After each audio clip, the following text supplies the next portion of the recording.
Members of Congress fighting over a new bipartisan tax deal put together by our next guest. Particular sticking points include a child tax credit and the cap on state and local tax deductions. Last night, Axios reported on a heated exchange centering on the latter topic between New York Republican Representative Mike Lawler and our next guest. Joining us right now is Missouri Congressman Jason Smith. He is the chairman of the Ways and Means Committee. And, Mr. Chairman, thank you for being here. Why don't we start on the bill itself and the problems that it is trying to address? Big issues here concerning depreciation for businesses and the child tax credit. Those are big issues that without some sort of legislation, I think we'll be pretty troubled. You know, this bill has pro-growth, pro-worker, pro-American tax policies that support families and small businesses. It sharpens our competitive edge with China, and it boosts innovation right here in the United States. There's three very important business provisions that have expired from Trump's tax cuts of 2017. One is research and development. That allows immediate expensing. If we pass this provision, it will help invest more than $70 billion into the economy, affecting 21 million jobs. When you look at the 100% expensing provision, it started to phase out. It was 80% last year. It's 60% this year. It'll go to 40% next year. We're making it at 100% once again. That will create more than $400 billion in investment and create 73,000 new Smith, jobs. Let me just stop you there before we continue on this. I mean, part of the problem that's been pointed out is that something like $110 billion in the revenue cost of this is applied retroactively to deductions that were made for 2022 and 2023. That is not going to put more incentives to investing more because that's already come and passed. I don't know where you get that number. The entire tax bill alone is $78 billion. Well, it's only $78 billion is the entire tax bill that covers. Well, I'm talking about what the bill does, and you can't go back 10 years. That's not, in fact, what it does. This bill provides for working families, small businesses, and there's not anything retroactive for tax investments that were already made in 22 and 23? No, there's retroactive in regards to R&D and making it 100% with expensing and the interest deductibility provision. Why is that incentivizing additional business incentives? I understand your point, but let's cut through some of the big talking points and really get down to the issues here. I agree that R&D being fully expensed will help with future issues, but not retroactively. That's already been done and paid for. There's a lot of discussion in regards to whether you should do retroactive activity or not. We're in a very divided government. Democrats control the Senate, Republicans control the House. Sometimes those are things that have to be within a bill to help get it passed. It passed out of the Ways and Means Committee 40-3. There has not been a bipartisan tax package passed Congress since my first year in the committee back in 2015.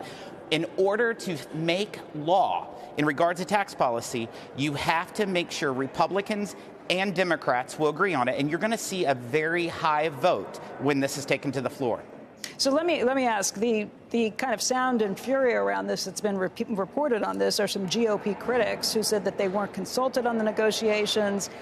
One person was pretty vocal in what he said to Axios, saying, I don't know who the F he's dealing with. How does Jason Smith announce the deal before the speaker knows about it?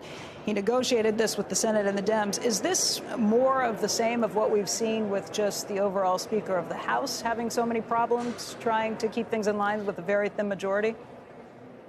Those are just distractors. This bill started from the field hearings that we had at the very beginning of the year in Appalachia, in Yukon, Oklahoma, and Peachtree City, Georgia, where we heard from real small businesses, working families. We developed that tax package in June, passed it out of the committee in June, and what was passed out of the committee in June is what we used to negotiate.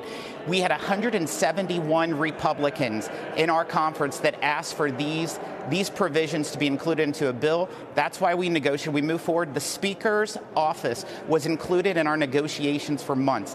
He was quite well aware of everything that was going on. That's just simply not true. Okay. Is this anything that will stall getting it through, and are you going to bring it to the floor this week? Well, of course, it's up to the speaker and the leader whenever it comes to the floor. I expect that it will be this week. I expect it will be in the next couple days. And whenever we have the votes, you're going to see a very large number of Republicans and Democrats that will be voting for this pro-family, pro-worker, pro-business, pro-growth tax policy. There have been people who have complained about the child tax provisions. I mean, my understanding is that this brings it higher because of inflationary aspects. There have been some people who have claimed that this is going to be a giveaway to lots of people out there. What's your response to that? My response is the Republicans started the tax credit in the 90s. We doubled it in Trump's tax cuts in 2017.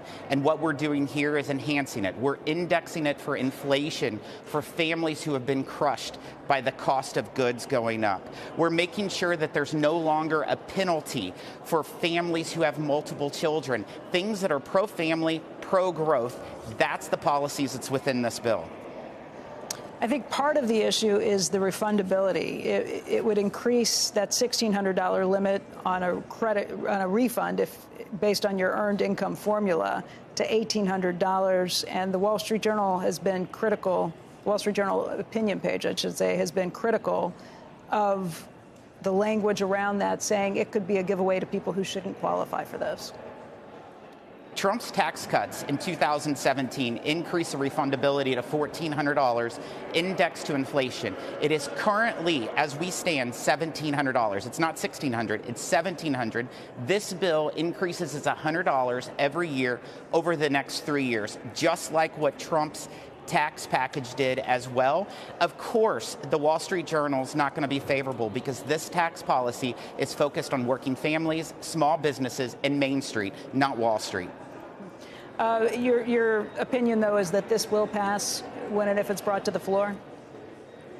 It will pass with the largest number of votes of any tax package in recent memory.